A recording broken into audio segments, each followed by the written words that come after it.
certo? Então, Robson, converso muito com o Robson sobre IA, sobre cibersegurança e ética no uso da IA, e manter essa apresentação para falar para vocês o correlacionamento tanto da parte de inteligência artificial, cibersegurança e ética ao final. Vamos lá, né? Deixa eu ver aqui. Então, antes de a gente falar sobre qualquer outro conceito, a gente tem que entender o que é cibersegurança de verdade. Quando a gente fala de cibersegurança, a gente fala em 3 pilares essenciais, né? Proteger as pessoas, né? Cibersegurança protege o dinheiro, identidade e confiança. Não é sobre hacks, é sobre você e seus dados na sua vida digital, certo? Então, todo profissional de cibersegurança, ele protege algo, ele protege alguém, seja os insumos da empresa, seja o ambiente corporativo, seja o ambiente virtual de uma organização. Então, outro ponto para a segurança é que segurança é para todos. Você não precisa ser programador. Qualquer pessoa que usa um celular, app ou rede social está dentro do mundo digital. Estando dentro do mundo digital, existem diversas possibilidades de você ser hackeado, de você ter algum tipo de dados vazados, liqueados, que chamamos, e todos nós temos que ter algum tipo de responsabilidade e precaução no que tange a segurança cibernética, certo? E o impacto no seu dia a dia, né? Cada clique, cada login, cada pix envolve uma segurança digital, né? Quem entender isso é essencial para o presente e para o futuro. No final, tudo que a gente faz é traqueado na internet, então deixa registros, deixa logs, e esses logs tanto pode ser utilizado para o bem quanto pode ser utilizado para o mal, né? Então, nós temos que ter essa preocupação também. E falando aqui sobre IA, né? Então temos que IA hoje em dia, né, está em todos os lugares, né? Então temos IA em feeds de notícia, filtros, assistente, apps que você usa todo dia, e muitas vezes sem perceber você já interage com a inteligência artificial. Isso desde do mecanismo de, como é que diz, do mecanismo de sugestão do próprio Instagram. Então, você dá uma curtida em um determinado vídeo e em seguida aparece 50, 60 vídeos da mesma coisa para você. Então, isso já é tudo feito por algoritmos específicos que recomendam conteúdo com base nos seus gostos, né? Então, você já está interagindo com a inteligência artificial aí há muito tempo que é dessa maneira, né? Então, a tecnologia que potencializa a experiência, mas também cria riscos reais, né? Então, da mesma maneira que essa informação pode, como esse exemplo que eu falei do Instagram, no mesmo momento que pode ser utilizado para te recomendar conteúdos que você gosta, pode também criar uma cadeia de recomendação e deixar sua cabeça viciada a ver algum tipo de conteúdo, e dessa maneira você ser induzido a uma orientação política ou uma orientação de custo com base nessas informações que o algoritmo está povoando sua cabeça, de tanto, não, que no processo de scroll direto no Instagram, no TikTok, certo? Então, a tecnologia pode ser utilizada tanto para o bem, quanto como uma arma potencial de criar uma narrativa política, ideológica. Então, a inteligência artificial, como eu falei anteriormente, né, é uma super arma de 2 gumes. Né? Então, praticamente, a gente pode utilizar a IA como força do bem, né? Então,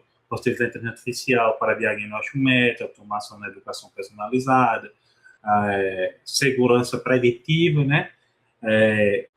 A IA em si potencializa as coisas boas, né? Então, uma análise que você iria fazer, que demoraria muito tempo, agora tem pesquisas utilizando inteligência artificial para fazer sequenciamento genético e mapeamento de genomas, certo? Então, existem supercomputadores com base na inteligência artificial que ajuda a fazer isso, né?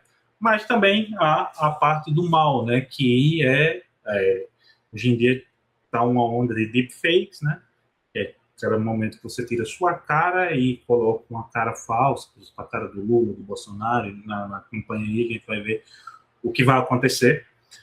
Os phishings, né? Os phishings avançados, então ficou cada vez mais fácil você realizar o processo de clonagem de páginas, esse tipo de coisa, clonagem de voz também, né? Então, isso escala os golpes, né? A mesma tecnologia que pode ser usada para atacar, utilizada para fazer o bem, a mesma tecnologia pode ser utilizada para enganar. E o lado sombrio, né? Isso aqui são dados atuais do Brasil.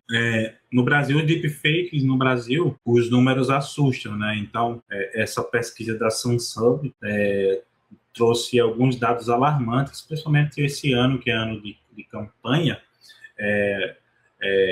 Mais de 126% de golpes com deepfakes em um ano no Brasil, nós tivemos no ano passado. O Brasil concentra 40% de todos os ataques de deepfake na América Latina, e a perda global já ultrapassa os 2 bilhões, sendo 1,6 bilhões de dólares só em 2026. E foi feita uma pesquisa também pela Verif, para o público brasileiro, e 80% do público brasileiro já viram deepfake, mas apenas 29% consegue identificar quando é real. Quando é algo é fácil, né? Então, a ameaça em si é real e está mais próximo do que você imagina. Imagina a quantidade de coisa que vai ocorrer agora no período de eleição, né, relacionada a deepfake. Então, pode acontecer coisas que atentem contra a democracia e gerem algum furdúncio no que tange a vericidade das coisas, a vericidade do processo eleitoral, como já aconteceu anteriormente. E aqui eu trago alguns casos reais, né? Então, está acontecendo muito nas redes sociais, né? O golpe do falso parente, né? Principalmente para pessoas que se exibem muito nas redes sociais. Os atacantes, né, os fraudadores, já estão pegando vídeos específicos de pessoas que são influenciadoras ou que têm perfil aberto, estão realizando o processo de clonagem da voz, sabe, dessas pessoas, e estão fazendo aquele fatídico golpe que eu acho que todo mundo já passou aqui, de uma mãe, um tio, um irmão entrar em contato, mandar um áudio pedindo determinados valores de Pix, e a pessoa escutando o áudio, vendo que realmente é a pessoa, vai lá e realiza a transferência. Então, isso já é um cenário que está ocorrendo no que tange ao Brasil atualmente, né? Vou trazer também um exemplo desse caso aqui, que é um caso emblemático que ocorreu em 2024, que é o caso Laru, que foi uma startup lá em Hong Kong, onde uma videochamada falsa custou 25 milhões de dólares à empresa, certo? Então, nesse caso em específico, né, o hacker fez um deepfake, se passou pelo CEO da empresa. Depois disso, o responsável financeiro realizou uma transferência de 25 milhões de dólares ao final para uma conta específica que pertencia ao fraudador, certo? E também executiva, né? Executiva enganar deepfake do chefe em videochamada induziu a transferência bilionária, o mesmo cenário do que apresentado anteriormente. Isso cada vez vai ficar mais possível fazer esses ataques, certo? E quando a gente fala de inteligência artificial e as IAs do crime, durante os últimos 3 anos isso aumentou consideravelmente, certo? Então foram saindo algumas inteligências artificiais, alguns modelos de linguagem, certo? Que no core inicial eram utilizados para o bem, só que os fraudadores foram adaptando, os hackers foram adaptando essas inteligências artificiais para um lado negativo, para o lado do mal, né? Então, uma das primeiras notícias que nós tivemos foi o Worm GPT, que é uma ferramenta onde ele ajuda você a codificar malwares, certo? Principalmente um fork worm, um tipo de malware. Temos também o Fraude GPT, que essa inteligência artificial ela era utilizada para criar diversos... Era como se fosse uma suíte, assim como nós temos a suíte aqui do Gmail, do Google, que temos o Drive, que temos o Gmail, que temos o Google Fotos. O Fraude GPT é uma suíte de ferramentas específicas para você cometer uma fraude, que vai desde o processo de falsificação de documentação até o processo de criação de páginas falsas e diversas outras coisas que estava dentro desse toolkit, né, vamos dizer assim. E temos o Darkbed, que é outra ferramenta também nesse intuito, que faz exatamente esses mesmas coisas. E nós tivemos também o crime como serviço, né? tanto o fraude GPT e o Dark Web, eles têm assinatura mensal, certo? Você consegue comprar ao redor de $60, de 60 euros por mês, e consegue comprar a assinatura e você pode utilizar para fazer fraudes, para criar documentos falsos utilizando essas ferramentas, né? E o phishing também ficou 95% mais barato, né? A IA reduziu o custo de ataques de phishing em até 95%, porque ficou mais fácil você criar páginas falsas, você conseguir criar mecanismos de não ser detectado ou de passar pelos feeds e de realizar bypass nos principais feeds de segurança. Então, os golpes ficaram cada vez mais rebuscados exatamente pela facilidade de se criar uma página falsa utilizando IA.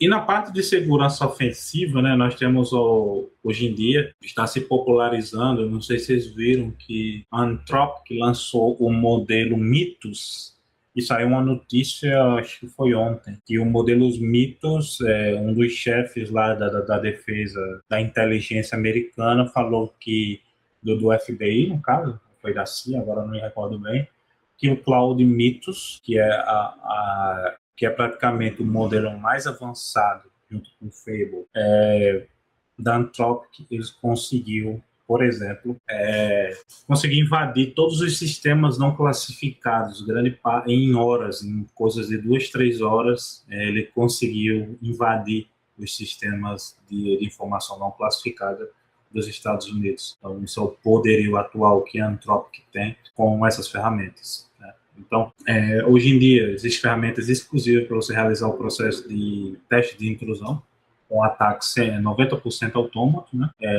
Nós temos também a parte de Prompt Lock, que foi o primeiro ransomware mapeado que foi criado utilizando inteligência artificial, né? Então, o primeiro utilizado, então, esse vírus, né? Esse ransomware, foi mapeado pela E7 lá em 2025 e foi praticamente dentro desse malware teria um engine específico onde ele realizava o processo polimórfico e escolheria com base no ambiente, quer dizer que era genial, com base no ambiente ele ia se adaptando conforme esse ambiente e com isso realizava o processo de comprometimento e criptografia da máquina. E temos os funcionários fantasma, né, que isso aqui está relacionado muito com a área que eu dou, que faz parte dos treinamentos e das aulas que eu dou. Nós temos algumas características de grupos de hackers. Um deles são os hackers Estados-nação, certo? Então, que são financiados, por exemplo, pelo governo chinês, governo russo, governo americano, governo norte-coreano, que são os APTs, que chama, que é o Advanced... Não, o APT em português significa ameaça, persistência avançada, né? Então, esses hackers, eles têm uma cadeia de ataque extremamente sofisticada, em alguns casos não tão sofisticado, mas em outros casos também é sofisticado, onde eles invadem, por exemplo, organizações ou empresas que têm um retorno não só financeiramente, como também político, certo? Então, nesse caso aqui, os operadores coreanos usaram IA para fazer a identidade e passar entrevistas, conseguir empresas remotas e empresas globais. Isso aqui está se passando, teve um caso extremamente famoso, foi de uma empresa chamada Nubifor, que é uma das grandes empresas hoje de segurança, e por sorte a Nubifor, ela conseguiu identificar, ela contratou a pessoa que era norte-coreana, mas no final, com alguns vestígios deixados nos logs da máquina dessa pessoa, ele conseguiu identificar a empresa, o time de segurança conseguiu identificar que era um ator norte-coreano. Certo? Isso tem caso aberto atualmente aqui na internet e diversas outras empresas também sofrem com esse mesmo problema. Então, quando a IA pode ser enganada, né? Então, outro ponto específico também são as cadeias de vieses da utilização da inteligência artificial, né? Então, alimentar a IA com dados falsos. Imagina que hoje em dia a gente não sabe como é feito o processo de coleta de informações relacionadas por exemplo, esses principais LLMs que utilizamos atualmente, como o ChatGPT, como o Claude, como o próprio Gemini. A gente não sabe como é que coletar esses dados. Imaginei se eu busco o nome de Robson, por exemplo, no ChatGPT, e só me traz fake news sobre a vida de Robson. Como foi que esses dados foram coletados? Como é que a inteligência artificial sabe essas informações sobre Robson? Então, existe esse conceito que é o chamado data poisoning, que é a habilidade de você alimentar, né, a IA com dados falsos. Certo? Então, por exemplo, isso já tem casos específicos disso, principalmente para um ataque específico chamado de ataque de cadeia de suprimento. Então, por exemplo, hoje nós temos o GitHub. O GitHub hoje pertence à Microsoft. E o GitHub, ele tem uma base de dados de códigos muito grande que, por exemplo, pode ser utilizado para treinar modelos como o Copilot da Microsoft. E já tem cenários, por exemplo, de atores de ameaça escrevendo códigos inseguros, certo? Então, códigos com a segurança muito baixa, que o Copilot, ele ensina, né? Ele leva o programador a escrever códigos vulneráveis, certo? Então, você utiliza desse mecanismo de escrever códigos vulneráveis, códigos com má indentação ou códigos com brechas claras de segurança ou uma prática de segurança, exatamente para enganar esses modelos e aí realizar o processo de ataque de cadeia de suprimento, certo? E temos a parte de jailbreak e prompt malicioso. Praticamente, essas principais modelos de linguagem hoje têm o processo de jailbreak, né? Assim como tem no celular, que o pessoal utiliza fazer jailbreak no iPhone para instalar o sistema operacional, esse tipo de coisa. Para as inteligências artificiais também, exatamente para burlar os secret roles que cada uma das inteligências artificiais tem, exatamente para não falar de temas específicos, por exemplo, ou para não falar, não dar instruções que seriam maliciosas, ou para a criação de malware, por exemplo. E também os prompt injects, né, os prompts maliciosos, que também tem esse mesmo intuito, né, que é realizar de maneira arbitrária, né, a manipulação dos modelos de linguagem para fazer uma atividade da qual ela não foi treinada para ser feita dentro do seu System Instructions. Era para fazer determinada atividade e com esse modelo de linguagem você consegue fazer outra coisa que não deveria estar definida. Certo? E a grande pergunta ética, né? Então, a mesma faca que corta o pão, o fere, é aquela coisa, depende de quem usa, né? A responsabilidade está na ferramenta, no criador ou no usuário. Essa é a pergunta que eu deixo aqui para vocês. Então, dentro desse ponto, aí que entra a parte ética, né? Então, a ferramenta, a inteligência artificial também pode ser utilizada tanto da parte de coisas boas quanto da parte de coisas ruins.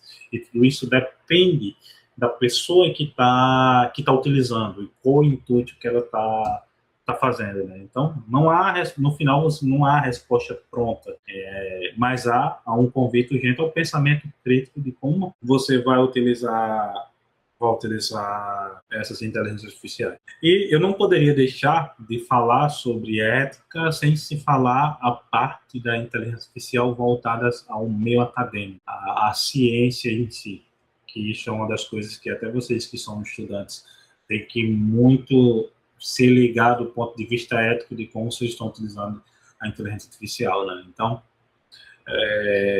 já tem, esse problema já está sendo mapeado, principalmente de pessoas utilizando inteligências artificiais para realizar a aprovação de papers, o que é extremamente descabido você fazer isso, e também pessoas escrevendo artigos, papers específicos, utilizando a inteligência artificial, e a inteligência artificial citando, por exemplo, como os exemplos que eu trouxe aqui, né, as frases que entregam a IA, né, centenas de artigos científicos saíram com um trecho de chatbots esquecido no texto, certo? Então, até em editoras como o i3E, né, que é extremamente conhecido, o Springs e o próprio Elsevier, e referências também que nunca existiram, né? Então, o cara vai lá, referencia uma coisa ou um autor que nunca foi citado, né? Então, recentemente eu vi um exemplo Tem um pesquisador brasileiro chamado Miguel Nicoleles, ele estava num podcast exatamente falando sobre isso, né? Ele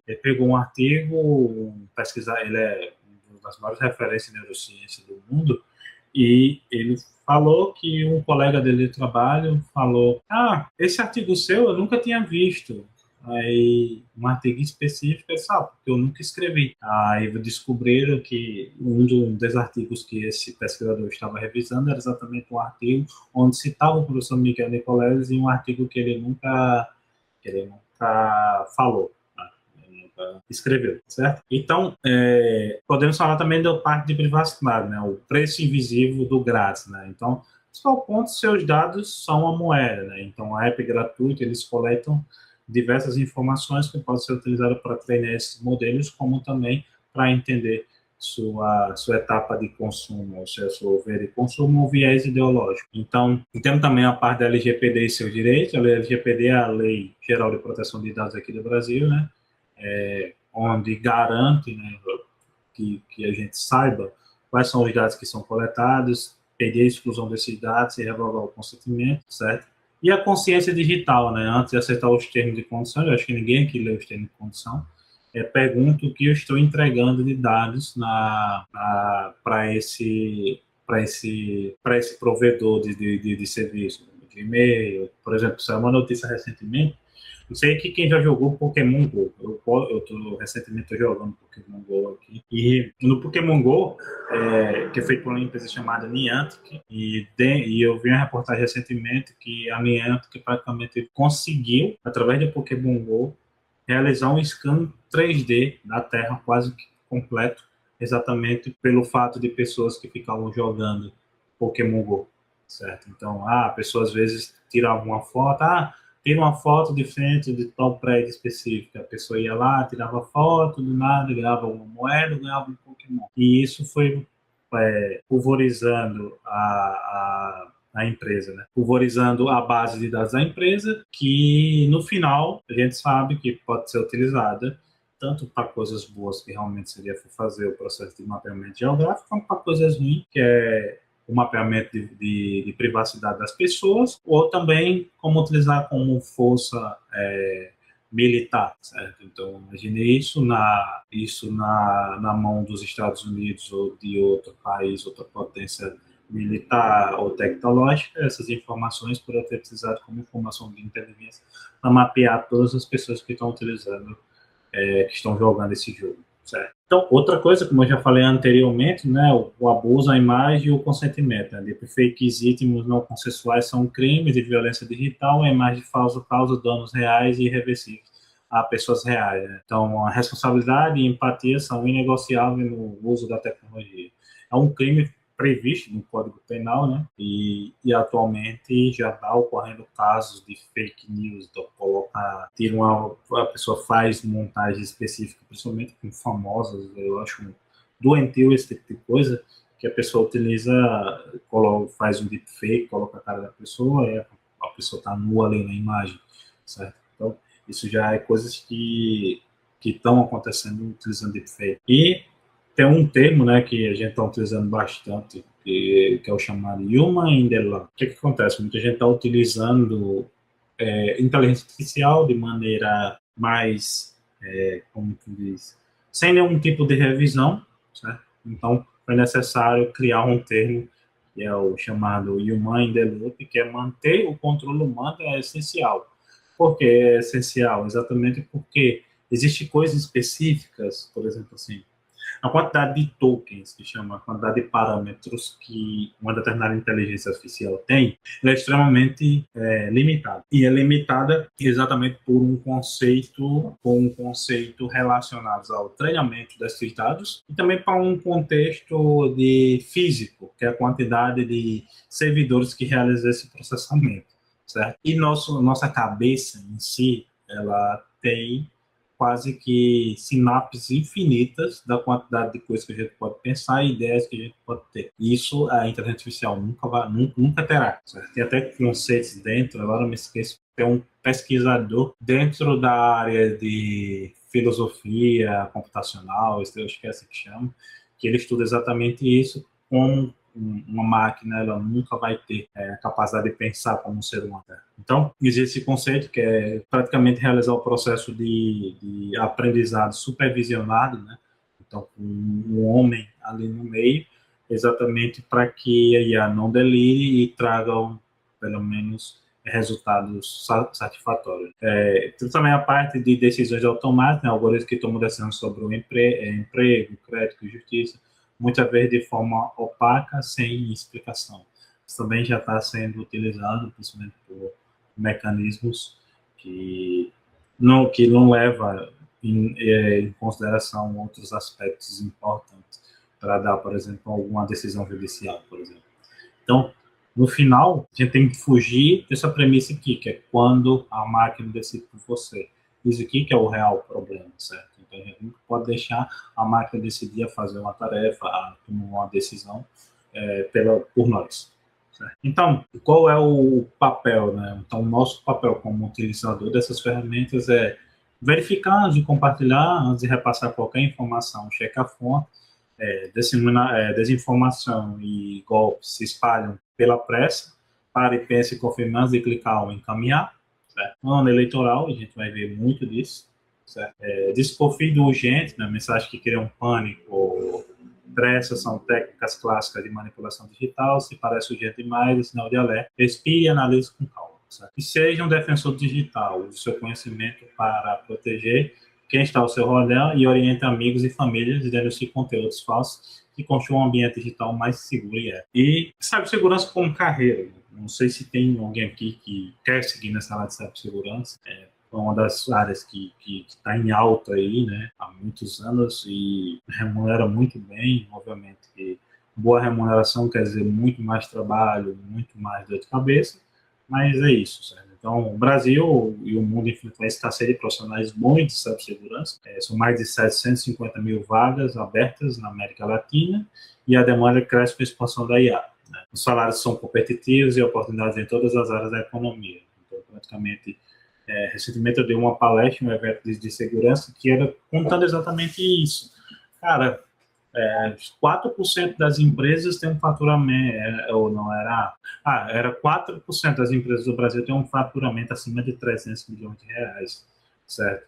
Só que tem, sei lá, os outros 96% que não tem um caixa financeiro muito grande, só que essas 94% de empresas, elas também têm problemas, esses 96% também têm problemas de segurança e necessita de um profissional, pelo menos, habilitado no que tange a conhecimentos de segurança. Então, nós temos esse percalço, essa oportunidade aqui de emprego. Né? Então, caminhos de estudo e ética profissional. Né? Nós temos a Competir Security+, que é uma das certificações entre-nível no que tange a segurança. Para mim é extremamente importante, principalmente quem vai trabalhar com segurança defensiva, tirar que a competência que é T+.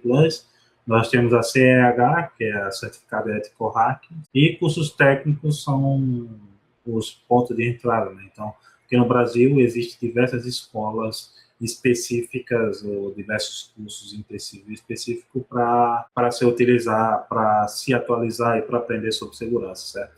Sobre as certificações eu tenho um porém, que é o quê? Que é o ponto, uma das coisas que eu sempre prego no que tange a segurança, certo?